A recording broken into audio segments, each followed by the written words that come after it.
Ja heu decorat la vostra casa per Nadal? El protagonista de la recomanació d'avui és el senyor Eudald. Com que s'acosta Nadal, el senyor Eudald encarrega un arbre per decorar casa seva. Però no és un arbre qualsevol, no. És un arbre molt gran.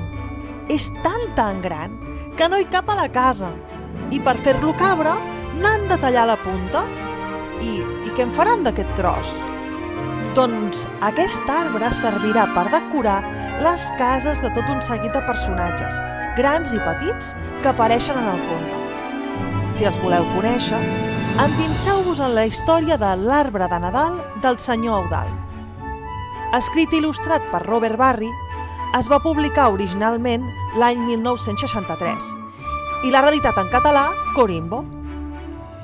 L'arbre de Nadal del senyor Eudald és una bona història per encomanar la il·lusió de compartir en aquestes festes.